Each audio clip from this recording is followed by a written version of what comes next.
Suppose you have a band consisting of 4 people and you want to try to do a music rehearsal. Unfortunately, over video conference, there's going to be a 10-second delay. So we're just going to imagine these 4 people are remotely connected to each other, and that 10-second delay causes a problem because what happens is if each of these arrows represents a 10-second delay, then each person's trying to listen to what somebody else is doing and then is trying to play synchronized to that. And it just turns into a whole bunch of a mess trying to do this. And so instead of trying to mitigate the problem by trying to listen and then play and then feel out of time, the thing to do is just to just embrace the fact that there's this 10-second delay. But there's got to be a different way to manage this, and it's not to try to literally have all 4 people of the band play at the same time in sync. It's rather just to say, look, each person's going to have to hear what's happening 10 seconds, roughly 10 seconds behind the previous person. So imagine there's a first person here, we'll call person number 1, and then they're going to play, and 10 seconds later, person 2 is going to hear that, and while hearing that, they're going to play and pass it on to the next person. Person number 3, and then finally person 4 is going to hear, roughly 30-40 seconds behind what the first person played. But as long as each person plays along to what they hear using this setup, then all the audio should be synced. Now, just for some naming, we'll call this the first person. Person 2 and person 3, those are middle people, and then the person at the end, it will be has one extra duty. Person 1's job is sort of the easiest because they just need to get things going. It makes sense that everybody else down the line needs to blend the previous sound with the new sound. And the person at the end has the job of disposition. So what happens with the audio at the end of this process? There are 2 easy choices, and this fourth person can do basically what the previous people do by creating a YouTube live stream, and then people can all watch that later. Or this person could just record a video on their own computer. So the idea would be to send audio, music, I suppose, from one person to the next, and optionally send video from one person to the next. The video stuff, it's not really required, I guess, to run a music rehearsal, but perhaps some visual cues are nice. And in any case, talking about how to add video to this process, it's not that much extra work, so we'll discuss that along the way. The job is done here using this free software called OBS Studio, which each person will need to install. And then using the software, person 1 would set up their audio and then perhaps their video, and that would get sent over YouTube Live, and the second person would access that YouTube Live video and import that into OBS, and then they would add their audio and perhaps video on top of that, and then they would send out a YouTube live stream, and then the third person would access that, and so on and so forth. Again, as long as each person in this setup plays along to what they hear, all of the audio should be synced. So let's talk about what the setup for the first person would look like. So the first person is going to need to go in and click this plus sign in OBS and click on audio input capture. Now this audio input capture can be named whatever, so this default name is fine, but you could just name it my audio device or whatever.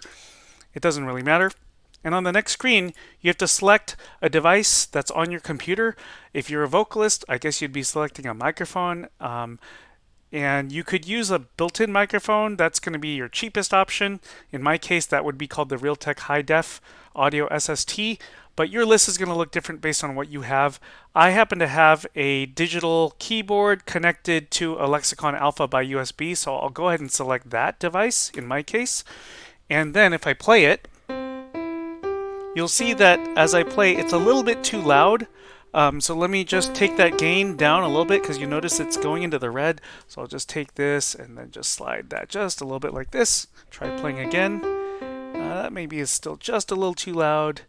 Just want to get it in the yellow like that. And so then my audio is set. Now what I can do is go to the settings area, and under the stream I need to input the appropriate stream key. To do this in YouTube, there's other option if you want to do this instead of YouTube Live in Facebook Live and so on. And then finally, this is completely optional, but I'm going to go ahead and add my camera so that the next person down the line can basically see my gestures to be able to sync their own playing just with a visual cue. So I'm going to go ahead and add a video capture device. So if you have a webcam, and you can name this whatever you like, again, that you could be called my webcam, or you could have just left the default name. It's just a label for you. Okay, so then on the next screen from the device list, you're going to have to pick your webcam, and your list of cameras is going to be different than mine, of course. And I'll go ahead and click OK. And then I'll just go ahead and take this corner of this webcam that I have and just extend the size a little bit. And maybe I'll just have myself centered like that. Okay, so then I've got the audio of the keyboard. Maybe as a keyboardist, if I'm first, sort of unlikely, but this is what I have to simulate, then I'm ready to go. Basically, all I need to do, if I've set up the stream key, if I've already copied that in from YouTube Live or Facebook Live, all I have to do is click Start Streaming, and then there should be a link in the YouTube Live or Facebook Live, and I should just send that link to the next person down the line. Now, the work that's going to be necessary for everybody who's not the first person, the second person, third person, and so on, it's going to be a little more involved. First of all, you're going to want to make sure to close any programs that would create a sound.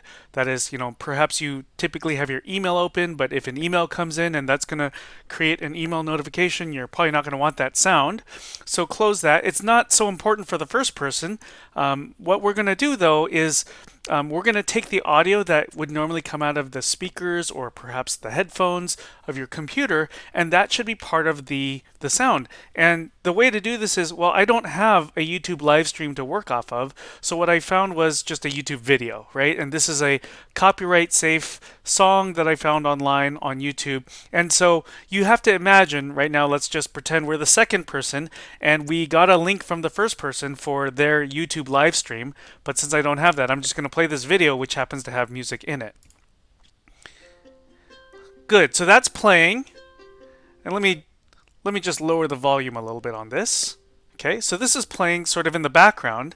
And then the thing to do is, please don't minimize this window. You just need to now go to OBS, and what we're going to do is add an audio output capture. So this is now just trying to capture the sounds that normally come out of your computer. Let me pause this just for a moment because this is probably just a little much.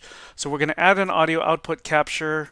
Name it whatever you'd like. Actually, let's go back. Let me delete this and I'll go ahead and rename it. It's not absolutely necessary, but let's just say that this is the YouTube link from previous person or something like that. I mean, you can name it whatever. It doesn't. The spelling doesn't even matter. So I'll just intentionally spell it incorrectly. This is not programming or anything like this.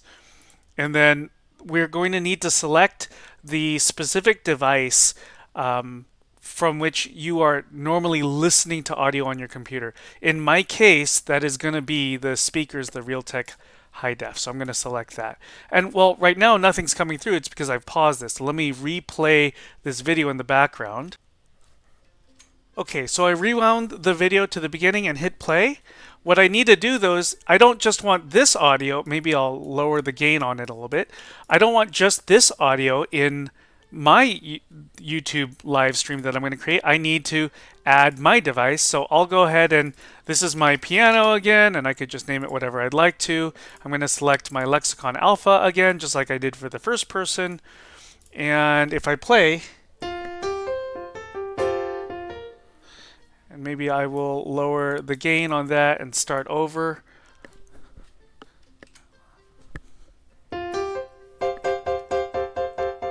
That's probably still clipping a little bit, so I'll just do that. But there, I've got both audio sources, and the volumes I think are going to be mixed between these two fine. Let me just pause this. That's the audio bit that's necessary, right?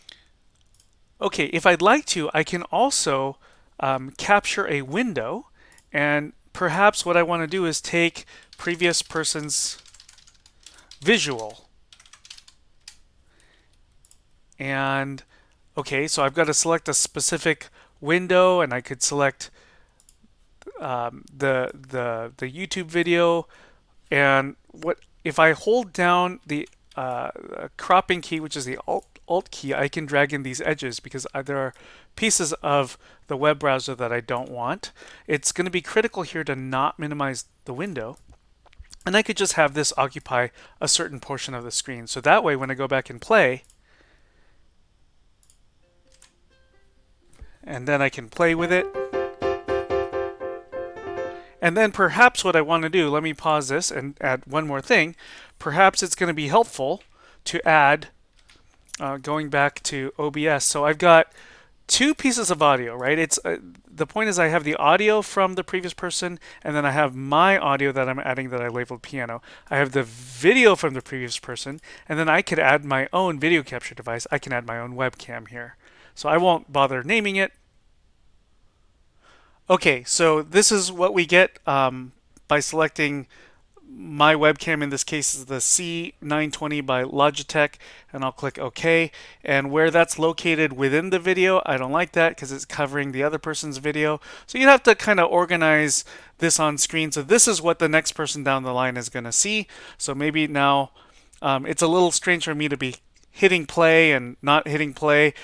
In the case of the real live session, this would just be a live stream that you'd have playing in the background. But I'll just go ahead and hit play, go back to this window, and then if I hit start streaming, then I can go ahead and play along. And that's all the pieces. Now, let me go ahead and stop some of this sound just to say that's basically it. The only thing at this point is once I've started streaming, I just need to pass along that link to the next person down the line. And so each person does basically the same thing. Now, the last person down the line at the very end needs to make a decision, or as a group, you need to make a decision about what you're going to do with the audio and perhaps video if you have it.